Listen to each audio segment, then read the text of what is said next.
Hello everyone, welcome to my YouTube channel. आज हम discuss करेंगे वैदिक काल। ये टीजीटी स्क्रीनिंग का सिलेबस है, एचपीएससी हिस्ट्री और हरियाणा जीके में तो ये काम आता ही है। वैदिक काल क्या है? वैदिक काल को दो कालखंडों में विभाजित किया गया है, एक वैदिक काल और दूसरा उत्तर वैदिक काल। जो वैदिक काल है उसका टाइम पीरियड है 1500 से 1000 ईसा पूर्व। जो उत्तर वैदिक काल है उसका टाइम पीरियड है 1000 से 600 ईस्वी पूर्व। जो वैदिक काल की जानकारी हमें ऋग्वेद से प्राप्त होती है और उत्तर वैदिक काल की जानकारी हमें यजुर्वेद, सामवेद और अथर्ववेद से प्राप्त होती है। जो वैदिक काल है इसको वैदिक सभ्यता, आर्य सभ्यता भी कहा जाता है। वैदिक काल में आर्य सबसे पहले यहाँ पर आए थे। आर्यों का मूल निवास स्थान, जो इतिहासकार हुए हैं, पुरातत्ववेदा हुए हैं, वे अपने अपने कथन के अनुसार आर्यों का काल को अपने अकॉर्डिंग बताते हैं। जो मैक्स मुलर सबसे महत्वपूर्ण इतिहासकार है, इसका मानना है कि जो आर्य हैं वो मध्य एशिया के निवासी थे, किंतु दयानंद सरस्वती जी का कहना है कि ये तिब्बत के निवासी थे। सबसे महत्वपूर्ण बात, बाल गंगाधर तिलक जी भी कहते हैं कि ये उत्तरी ध्रुव के निवासी थे। आर्य, आर्य जो है संस्कृत का एक शब्द है। आर्य का अर्थ है श्रेष्ठ, यानी कि विद्वान। आर्य सबसे पहले कहाँ बसे थे? आर्य सबसे पहले पंजाब और अफगानिस्तान से बसे थे। इनकी भाषा थी संस्कृत। जो आर्य सभ्यता थी वो ग्रामीण सभ्यता थी। इसको वैदिक सभ्यता भी कहा जाता है।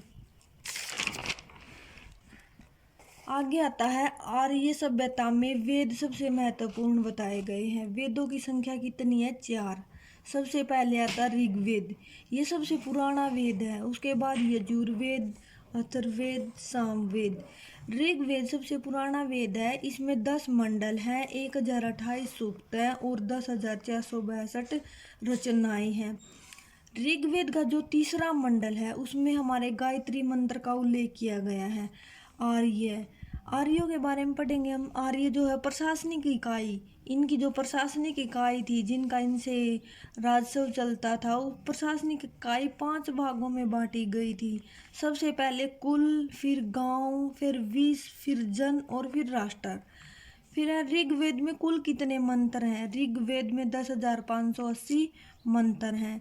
वैदिक युग के साक्ष्य, अब हमें वैदिक युग की जानकारी कहाँ से मिली?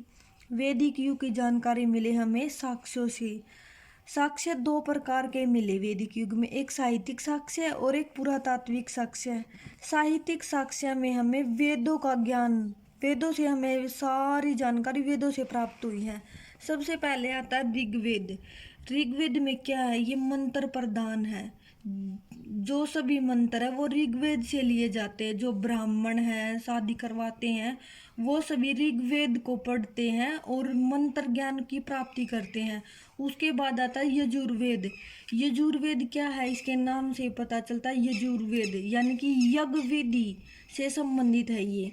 इसके बाद आता है अथर्ववेद। इसका भी नाम से पता चलता है अथर्ववेद। अथर्वा ऋषि ने इसकी खोज की थी। जादू, मंत्र, चिकित्सा आदि के बारे में इसमें बताया गया है। फिर आता है सामवेद। सामवेद सबसे प्रमुख वेद माना जाता है। सोम इसके देवता माने जाते हैं। ये संगीत से संबंधित वेद हैं।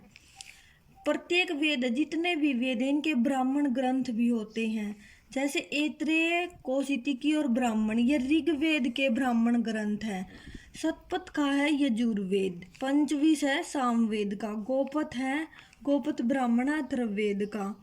वेदों की संख्या 4 बताई गई है, पुराणों की संख्या 18, उपनिषद की संख्या 108। इसके बाद आता आर्णक ग्रंथ। जो साक्ष्य मिले हमें उनमें आर्णक का बहुत महत्व है। आर्णक ये ग्रंथ है ऐत्रेय, तैत्तिरीय और मैत्रायणी।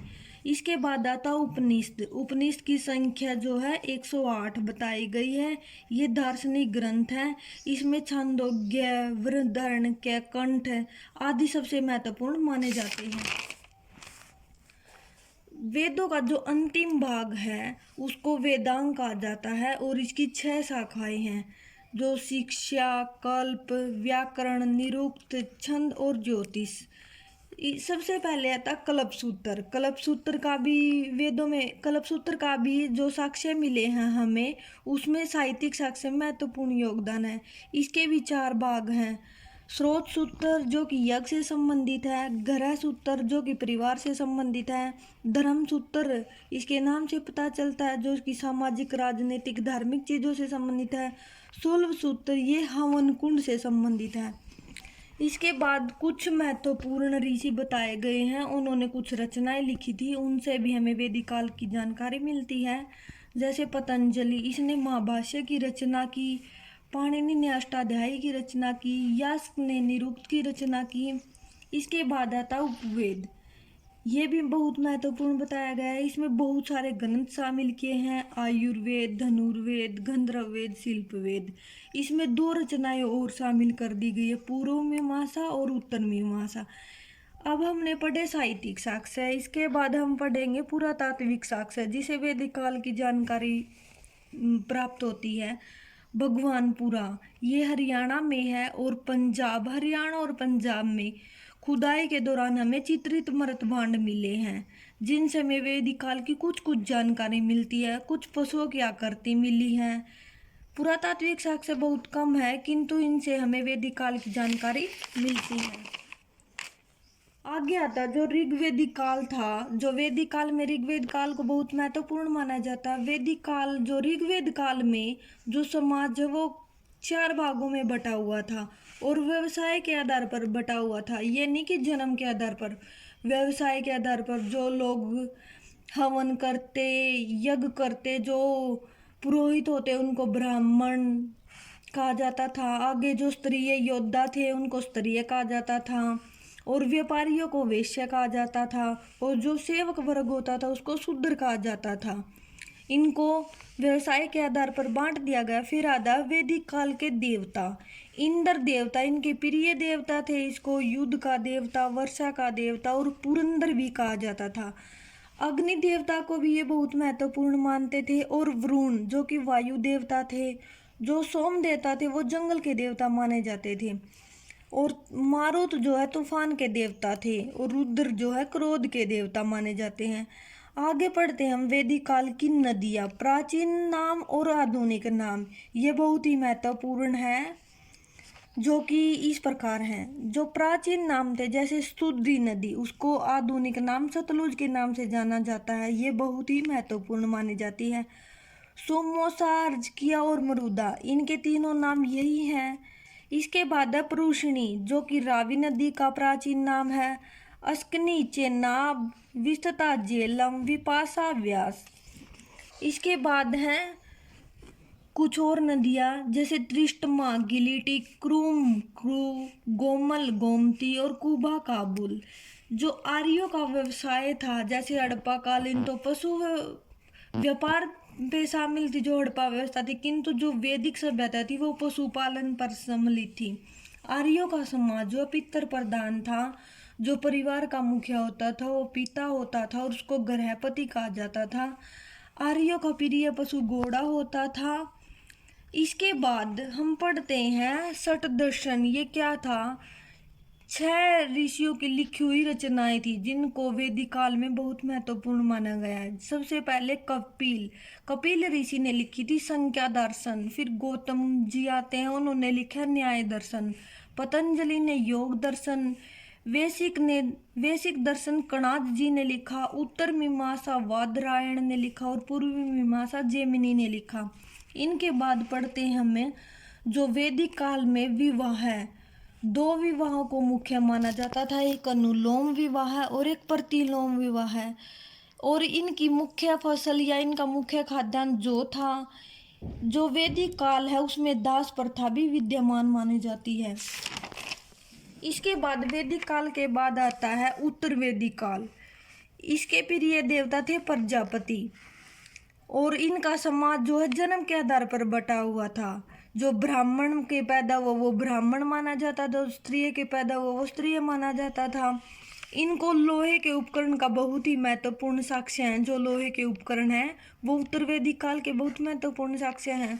इनके बाद इनके कुछ खाद्यान्न थे, जैसे जौ। हम जौ कहते हैं। उत्तर वेदिक काल में इसको यव की संज्ञा दी जाती थी, और जो हमारी धान है उसको ब्रीही की संज्ञा दी जाती थी। उड़द को मांड कहा जाता था, मूंग को गुद कहा जाता था, गेहूं को गोधूम कहा जाता था। इसमें जो उत्तर वेदिक काल की जानकारी यजुर्वेद, सामवेद, अथर्ववेद से मिली है। यजुर्वेद को बहुत ही महत्वपूर्ण माना गया है। लोहे का नाम लोह अयस और कर्षण अयस रखा गया था। अंतरजी खेड़ा में पहली बार लोहे के उपकरण मिले हैं, यानी कि अंतरजी खेड़ा से हमें उत्तर वेदिक काल के महत्वपूर्ण साक्ष्य प्राप्त हुए हैं। इसके बाद आता है उत्तर वेदिक कालीन राज्य। उत्तर वेदिक काल में कुछ नदियां महत्वपूर्ण थी, जैसे गांधार।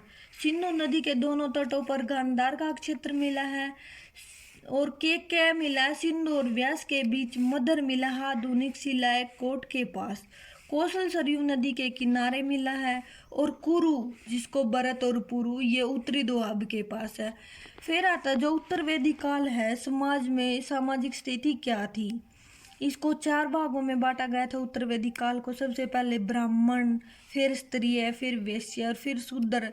जो इनमें जन्म लेते थे वो जन्म के आधार पर ही इसका वर्गीकरण किया गया था। उत्तर वेदिक काल में क्या है, गोत्रों के आधार पर सबसे पहले हमें जो गोत्र है वो उत्तर वेदिक काल में इनकी जानकारी मिली है, जैसे कश्यप, गौतम, भारद्वाज, अत्रि, विश्वामित्र, अगस्त्य आदि। फिर आश्रम व्यवस्था की जानकारी भी मिली है हमें उत्तर वैदिक काल से। सबसे पहले आता था ब्रह्मचार्य आश्रम, जैसे नाम से पता होता ब्रह्मचार्य, भरा का आचार्य करना, जो जन्म से लेकर 25 वर्ष तक इस आश्रम की आयु सीमा निर्धारित की गई थी। फिर इसके पास गृहस्थ आश्रम, जो घर संतान उत्पन्न करके अपना घर गृहस्थी चलाकर, जो कि 25 से 50 तक मानी जाती थी।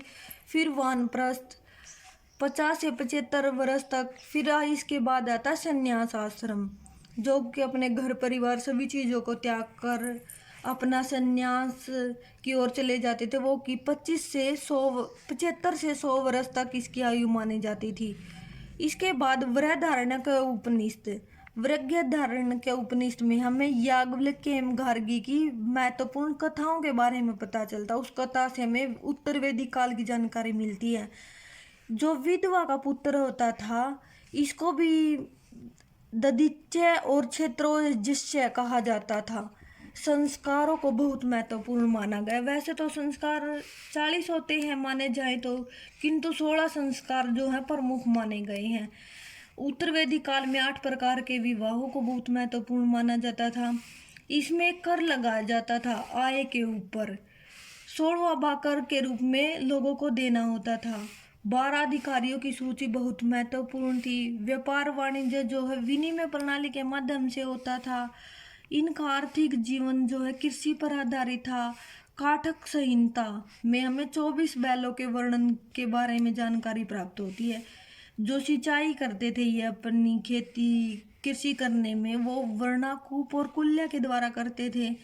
इनके पशुपालन में गाय, बैल, घोड़े, पालतू हाथी की पूजा की जाती थी। Thank you.